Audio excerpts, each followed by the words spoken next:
Your body keeps a record your mind tried to erase. Every swallowed scream, every silenced sob from childhood, it remembers all of it. And it has been waiting decades for you to listen.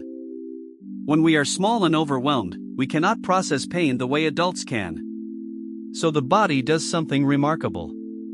It holds the grief inside the muscles, the breath, the very tissue of who we are. This is the somatic connection. The flesh becomes an archive of everything the conscious mind buried to survive. Nothing is truly forgotten, only stored. Think about the last time you felt threatened. Your shoulders climbed toward your ears. Your jaw tightened. Your stomach clenched into a fist. Now imagine that response happening hundreds of times in a vulnerable childhood. The body never gets the signal that the danger has passed. Over time, that protective tension stops being temporary. It calcifies. It becomes the permanent architecture of how you stand, breathe, and move through the world. Chronic neck pain. A perpetually clenched jaw. A shallow breath that never quite fills the lungs. These are not random ailments. They are the physical fossils of emotions that were never allowed expression. Grief that had nowhere to go did not disappear. It went underground, into the body. Science now shows us how this works.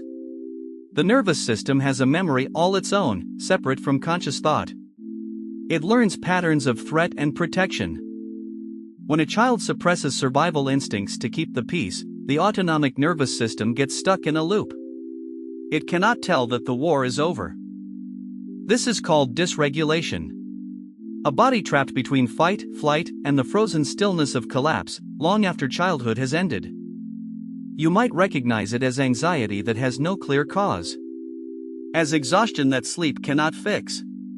As a tightness in your chest during ordinary, safe moments. For years, we believed healing happened only through talking. Through understanding our stories with the rational mind. But the body does not speak in words. You can intellectually understand your childhood completely and still carry the tension in your hips, your gut, your throat. Inside alone does not release what the flesh is holding.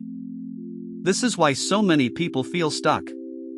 They have analyzed everything, yet the symptoms remain. The mind has moved on, but the body is still waiting. To truly heal, we have to go where the trauma actually lives. Not in the memory, but in the muscle. Not in the story, but in the sensation.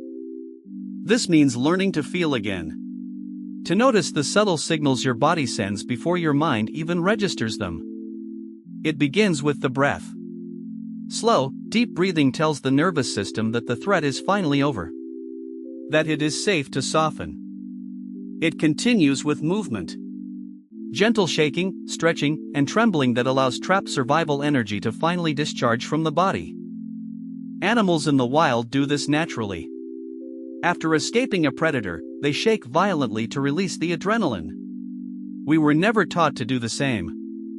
So that energy stayed locked inside us, generation after generation, masquerading as personality, as pain, as the simple way we assumed life was supposed to feel.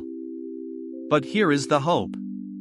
The same body that stored the wound is the very gateway to releasing it. The tension you have carried since you were young is not a life sentence. It is a message, asking to finally be heard and honored. When you turn toward your body with patience instead of judgment, the suppressed grief can finally move. The frozen can thaw. Your younger self did the best they could. They buried what they could not survive feeling. Now, as an adult, you can hold what they could not. Listen to your body. It is not betraying you. It has been faithfully protecting you all along, waiting for the moment you would finally be ready to feel.